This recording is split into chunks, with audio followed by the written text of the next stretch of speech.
Bonjour à tous, bonjour Jean-François. Je voulais te remercier parce que tu nous donnes de l'amour par ta façon de faire les choses, de dire d'intervenir partout, c'est énorme. En fait, avec toi, on fait une révolution fantastique sur la planète. Ça, je voulais vraiment te remercier du fond du cœur pour avoir participé un peu avec toi, grâce à toi, à tes spectacles pour la non-violence. Je suis bouleversé de te. C'est vrai que je suis arrivé en courant d'une manifestation pour que tout le monde ait un toit. Avec le DAL, là, j'arrive en courant pour te remercier, pour intervenir, pour te dire que l'amour que tu nous donnes, c'est qu'on vit un événement énorme avec ce que tu fais là, avec tous ceux avec qui t'inspirent et puis avec qui tu interviens, tout ça.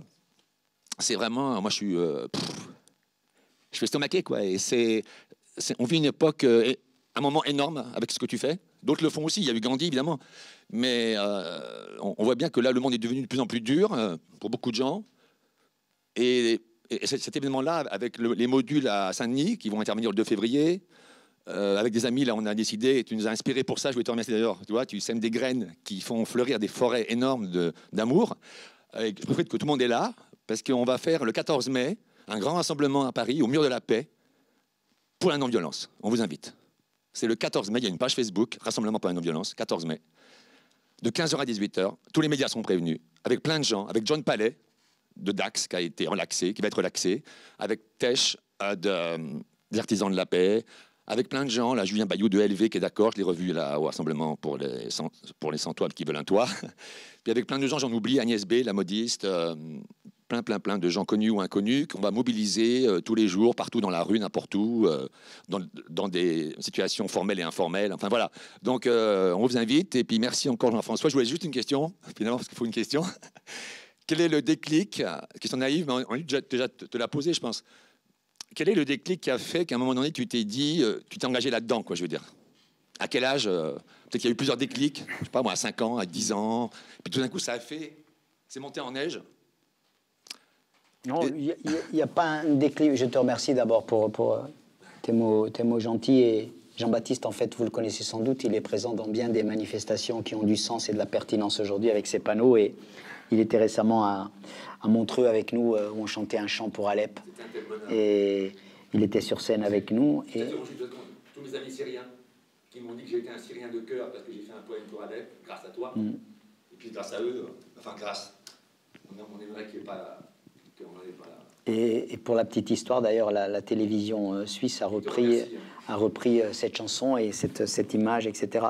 Non, au-delà de ça, la question qui est posée aujourd'hui, c'est la question de la salutogénèse d'une société. Qu'est-ce qui fait la bonne santé d'une société? Et il y a un monsieur qui s'appelle Aaron Antonovsky, qui n'a pas subi personnellement la Shoah, mais il s'est entretenu avec des gens qui étaient dans les camps de concentration. Et il a essayé d'étudier tous les facteurs qui font qu'on arrive à survivre, etc. Ce qu'il appelait la salutogénèse. Pourquoi comment on peut rester en bonne santé par rapport à la pathogénèse, hein? On nous vend tous les jours pour... Bon. Et lui, il dit, les 3 colonnes pour rester bien vivant et debout dans ce monde, ce sont celles-ci. La première, c'est comprendre ton monde. Comprendre dans quel monde tu es. Compréhensibilité de ton monde. Aujourd'hui, à l'inverse, on vous dit, je comprends rien. La dette, l'économie, l'écologie, je comprends plus rien. Vous voyez, on est dans ce dilemme-là.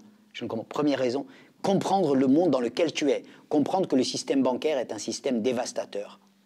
Tu as un voleur dans la famille qui dérobe ce au quoi tes enfants auraient droit, etc. Première chose.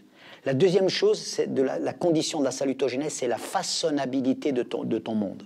C'est-à-dire, je peux faire quelque chose. Je peux changer quelque chose. À l'inverse, on nous vend tous les jours, on ne peut rien faire. Tous les jours, on nous empoisonne. Mais tu peux rien faire. Mais bon, tu voteras là. Vous allez voter là. C'est bon. Alors, qu'est-ce que tu veux de plus? Non. La démocratie, c'est 365 jours par an. Je vote tous les jours pour un monde. Je participe tous les jours pour un monde. Donc, je suis capable de façonner mon monde, de le modifier. C'est ce que nous faisons là d'ailleurs. Moi, je peux vous dire qu'une séance, l'exemple que je vous citais tout à l'heure, c'est bien fait pour eux, la réponse que vous donnez à des lycéens, pour moi, ça vaut autant qu'un décret de loi. Ah ouais, je vous jure. C'est beaucoup plus efficace. À ce jour-là, c'était beaucoup plus efficace qu'un décret de loi. Si vous multipliez ça, je peux vous dire que vous changez de paysage. Donc, deuxième condition, la façonnabilité. Troisièmement, il faut que ce que tu fais, le monde dans lequel tu es, ait du sens. Ça a du sens de se battre aujourd'hui. Est-ce que le monde qu'on nous propose, d'avoir un iPhone, d'avoir un truc et d'avoir un RSA, ça a du sens? Un monde qui provoque tant de pauvreté avec d'autres qui se... Est-ce que ça a vraiment du sens? Donc, qui prend la plus-value, c'est les multinationales et les banques. Ça a du sens quand on a 20 ans, ça? Ça vous donne envie? C'est pas toi qui va profiter, c'est le système bancaire qui va profiter. C'est-à-dire une machine qui produit des souffrants et qui crée de la pauvreté, de la précarité, du malheur, etc. Hein? Il y a en Allemagne aujourd'hui, et en France certainement, un enfant sur 5 qui est sous le seuil de la pauvreté. Donc voilà, c'est ça. Est-ce que ça a du sens, ce monde-là? Donc les 3 conditions, c'est celles-là. Comprendre ton monde, tu peux le changer, et trouvons du sens. C'est-à-dire de la durabilité, quelque chose qui est durable et qui vaut la peine. Et on voit bien aujourd'hui que ça fait briller les yeux des uns et des autres, dire ça a du sens. Moi, je vois tous les jours des gens qui disent maintenant, je faisais ça, là, je me convertis, je prends un bout de terre et je fais de l'agriculture bio, ou je fais ça, ou j'ai changé de truc, etc. J'ai envie de... Ah, là, il faut retrouver ce sens. Ça, c'est capital, quoi. La salutogène, cette notion-là, elle est très importante dans cette société qu'on appelle une société sans pitié. C'était le slogan qui était récemment à Orly, devant les travailleurs d'une grande enseigne de bouffe rapide, McDonald's. Ils avaient mis comme slogan « Société sans pitié ». C'est un peu ça dans le monde dans lequel nous sommes. Hein. Et donc forcément, là, l'appartenance, elle en prend un coup. Hein. Et la douleur limite, c'est celle qui prépare les attentats de demain. En tout cas, qui prépare le terreau disposé à ce que 1, 2, 3, 4, 5 individus deviennent les fous de demain, quoi. Et c'est ça, quoi, il faut travailler, quoi. Mais c'est possible. C'est possible. Et nous pouvons ensemencer là. Ensemencer par cette situation participative dont on parlait tout à l'heure. Merci. D'autres questions? Ou c'est terminé? Moi aussi, j'ai vu avoir une... Enfin, c'est d'abord merci pour cette intervention. Alors, j'ai une question. Je vais peut-être revenir à un cas concret par rapport à la Corse et au développement du bétonnage. Alors, on parlait effectivement, vous parliez du retour aux racines. Comment...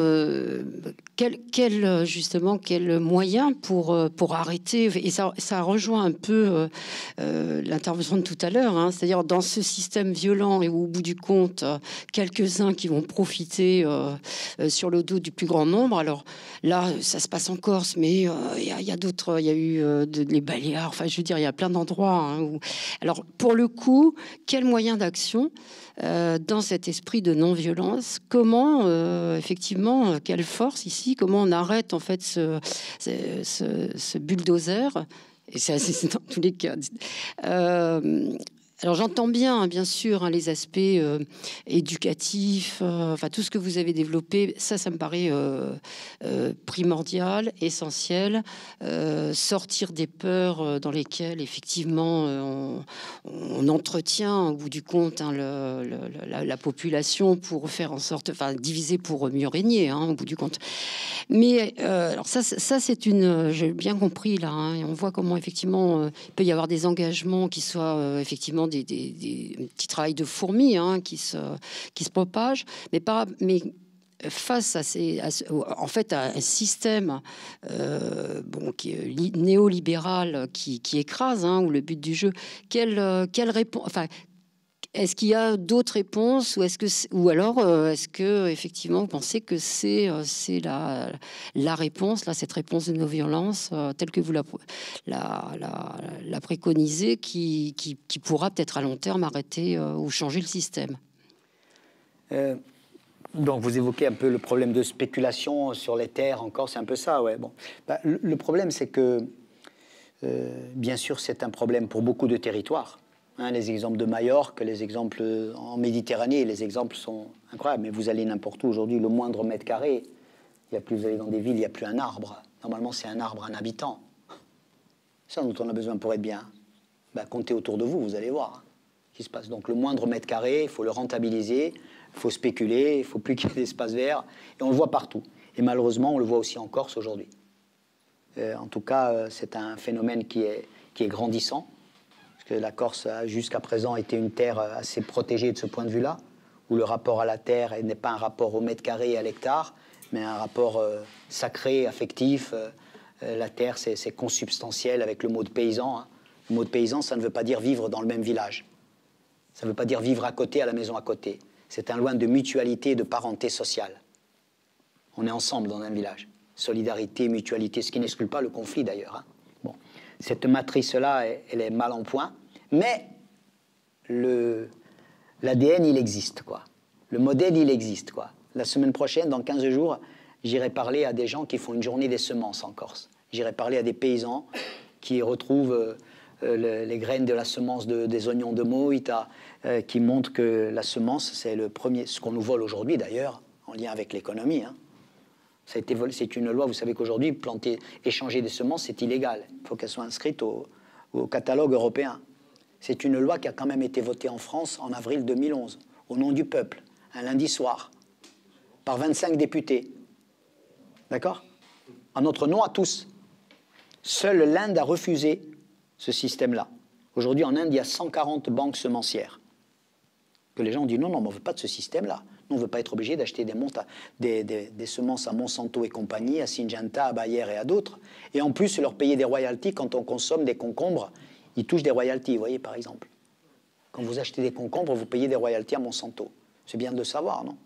Donc, vous voyez tout l'intérêt. Donc, la violence de ce système-là, s'approprier. Hein, on ne parle plus de semences, d'ailleurs, il parle de banques de gènes. Oui. Les banques de gènes, on peut les manipuler, les triturer, etc. Et on est propriétaire, finalement. Et en fait, le but, c'est de priver le paysan et le citoyen de sa capacité à produire et à s'auto-alimenter. Ce qui est la première des autodéterminations, quoi. Au moins, bon. Donc, ce phénomène de spéculation, il sévit en Corse, bien évidemment, aujourd'hui. J'ai envie de rajouter que le plus grave, c'est qu'aujourd'hui, l'ennemi, il est intérieur aussi. C'est qu'il passe par moi. Moi aussi, j'ai envie de vendre ma maison 3 fois plus cher. Moi aussi, mon terrain, là, plutôt que de le donner à un agriculteur biologique en bail qui va me rapporter 600 € par an, ben, je préfère que ce devienne constructible, faire 3 villas, etc.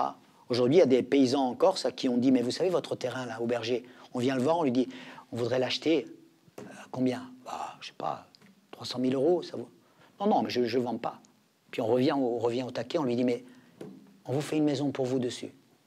Alors, vous la vendez ou pas ?» Le système, il est séduisant. Hein. Donc, il finit passer par l'ennemi, il finit par être en nous-mêmes. Moi aussi, j'ai envie de ça. C'est super. 3 villas, tu rigoles. Je loue ça 4 mois, 6 mois par an. J'ai une rente à vie, quoi. Et en même temps, je suis en train de couper l'arbre sur lequel nous sommes, les uns et les autres. Donc, extrêmement séduisant. Alors, comment réagir? C'est d'abord réagir en conscience.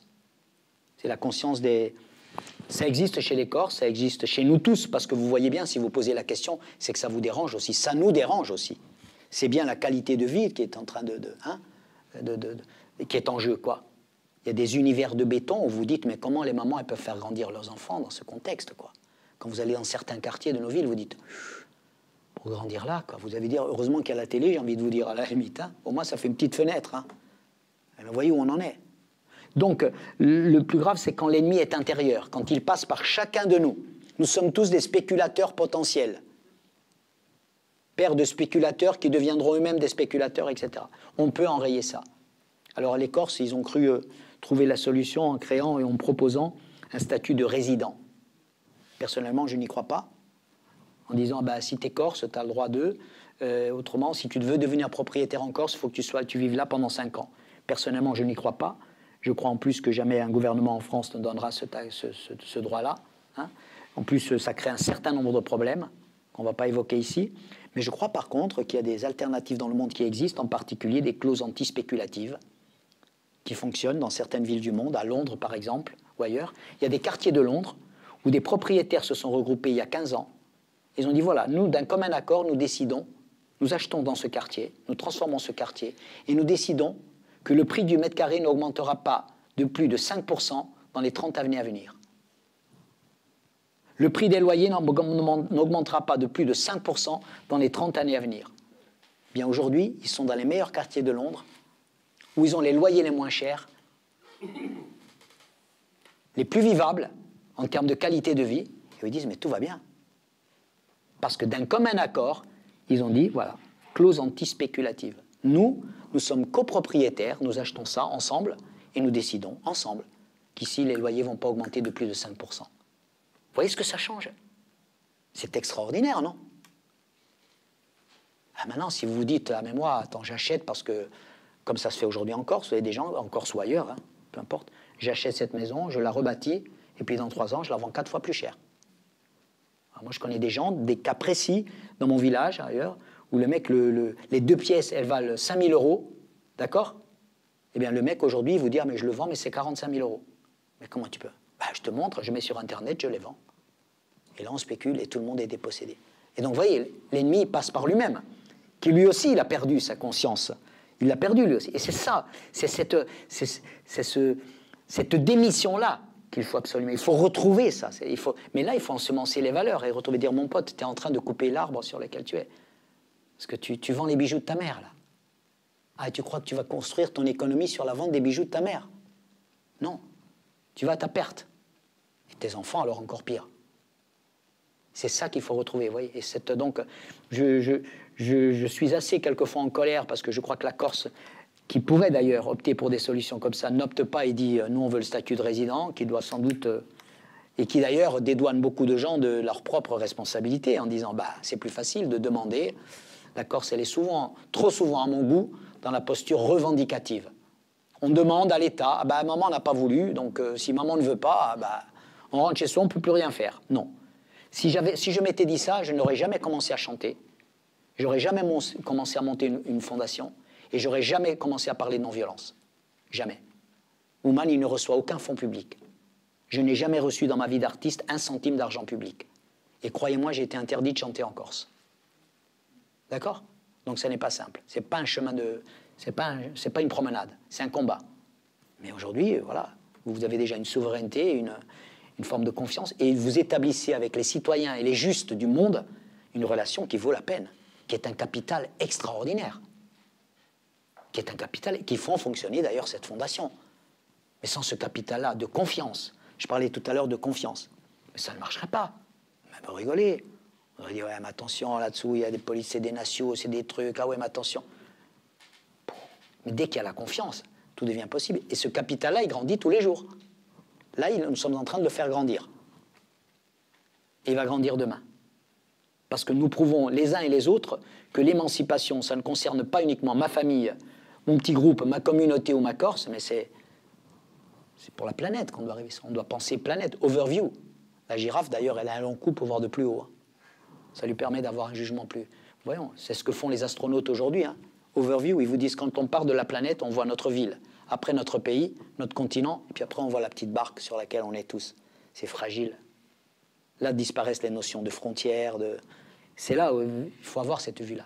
Et les petits pas et les bonnes solutions. Donc je préfère des petites clauses anti-spéculatives qui marchent par quartier, par village ou par truc, que la quête perpétuelle et totalement irréalistique de dire on va demander un statut de résident et puis les Corses spéculateurs, eux, on fait comment? Si je suis résident spéculateur, il y en a d'ailleurs, je suis le premier à le dire, donc voilà, mais par contre il y a des solutions, ça c'en est une. Moi, la maison de ma mère, écoutez, elle est estimée à 100 000 euros, mais je peux la vendre à 600 000 parce que monsieur qui vient de Stuttgart, là-bas, il est prêt à la payer. Je la vends 600 000, puis lui va peut-être la revendre dans quelques années, et à 600 000, il n'y a plus personne de mon village qui peut l'acheter. Ah non, ça c'est clair. Ils sont tous fonctionnaires ou trucs, ou petits agriculteurs, ou paysans. Lui, il ne pourra pas acheter. Donc il est dépossédé. On est expatrié. Vous êtes exilé de chez vous parce que vous ne pouvez plus accéder. Par simplement quelque chose qui est très très légal. Pas de problème. C'est le marché. Pas de problème. Et c'est comme ça qu'on dépossède. Mais pourtant, cette conscience-là, elle existe. Il suffit juste de l'éveiller. Et en Corse, elle existe, et elle existe ailleurs, elle existe partout. Et le Larzac, c'est un très bel exemple. Le Larzac, c'est un très bel exemple, d'ailleurs, de résistance non violente. C'est pas quelque chose qui est très connu pour les gens. Moi, je l'ai découvert plus tard aussi, mais voilà. On voulait faire du Larzac, de terre d'agriculteurs, une base militaire, et puis les paysans ont dit non. Et puis d'ailleurs, il y avait certains d'eux qui disaient Ben moi, maintenant, je dors avec le fusil dans ma chambre. Et puis, il y a un fou qui s'appelait Lanza del Vasto, qui était formé à la non-violence, qui est venu leur dire... Et c'était au même moment que les événements d'Aléria, dont vous connaissez peut-être un peu la teneur en Corse, en 1975. Puis ce fou qui s'appelait Lanza del Vasto, il est venu leur dire, les mecs, si vous prenez des fusils, vous êtes morts. Hein. Vous êtes foutus. Hein. Et c'est comme ça que leur modèle a fonctionné. Et qu'aujourd'hui, c'est un modèle de gestion de la terre incroyable. Et d'ailleurs, il y a eu des comités Larzac dans toute la France. C'est aussi ça le signe. La confiance, les bonnes méthodes, voilà la puissance de la non-violence.